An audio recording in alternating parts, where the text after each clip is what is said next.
He's become a standout in Houston's dining scene. Well, this week on The Dish, award-winning chef and restaurateur Aaron Bludorn, known for his elegant yet down-to-earth cooking that combines French and Southern flavors.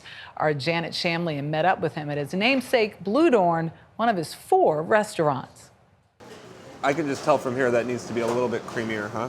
Chef and restaurateur Aaron Bludorn has always loved the spirit and camaraderie of working in a professional kitchen. I want to make sure that there's cod inside of it. When you moved to Houston in 2019, what were your first impressions? I was really excited about the culinary scene that was just growing and being talked about nationally, and the young chefs that were doing amazing things, and the whole chef community was extremely supportive of me being down here, which was, not common.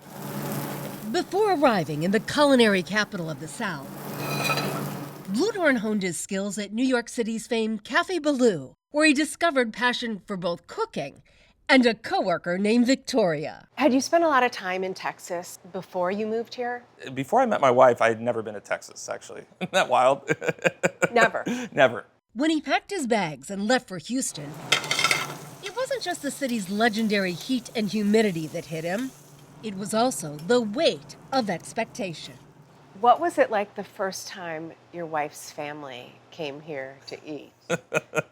Well, my father-in-law, it was a little terrifying. He's a big restaurateur here in Houston. He is a very big restaurateur here. The Pappas family, one of the South's leading culinary dynasties, owns 80 restaurants across 8 states.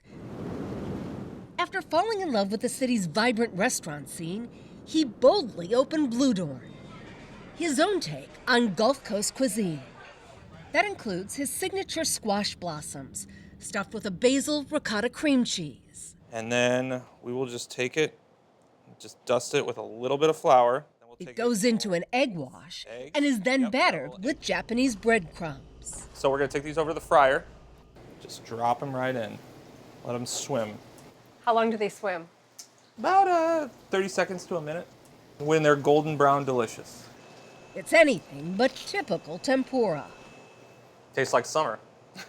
Absolutely. Edible flour. That's it. Aaron Bludorn grew up in the Pacific Northwest. His first job in high school was as a dishwasher. Right around that time that Kitchen Confidential came out, Anthony Bourdain's book, and as a young, impressionable, late teenager going out in the world, that inspired me a ton. After graduation and culinary school, he found a place he felt like he belonged.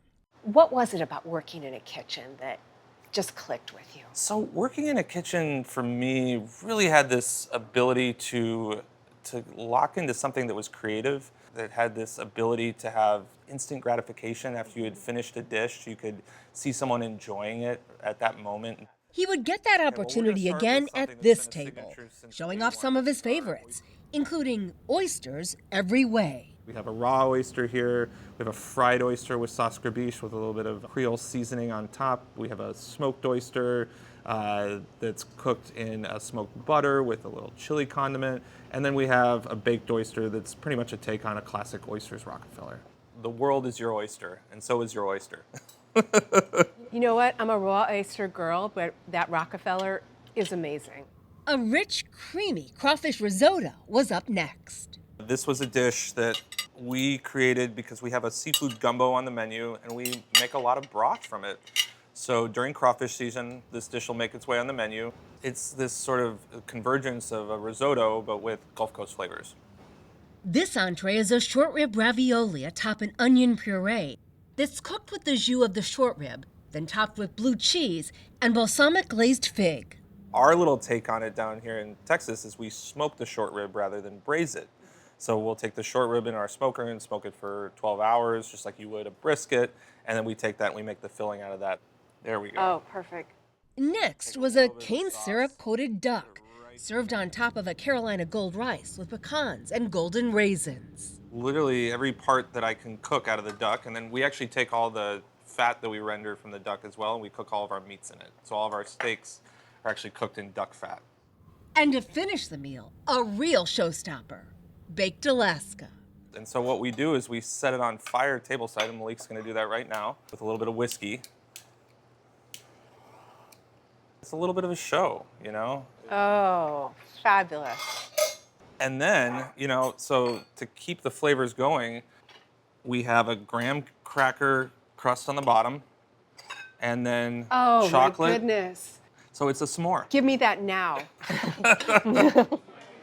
One of the things I really take with me is not to take myself too seriously with our food and remind myself that at the end of the day, guests are here to have fun, and we should let them do it. Bluedorn says he's having fun too, having recently opened Person, his 4th restaurant in 5 years. We have an underliner for these? Oh, yeah. Family has always been important to Bluedorn. He named his highly acclaimed seafood restaurant Navy Blue after his father. He was a naval aviator. He flew in Top Gun. His call sign was Blue. What do you think your dad would think of all this? I think he would be shocked that I've made it this far with this, but I think at the same time he wouldn't be surprised. Aaron Bludorn isn't trying to be something he's not.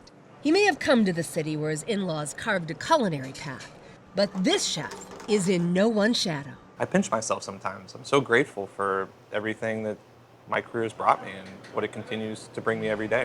Guys, finishing strong is the most important thing we can do. Because we can For do everything CBS right Saturday Morning, up to the I'm point Janet that I'm Shamlian talking in about. Houston. And all of a sudden...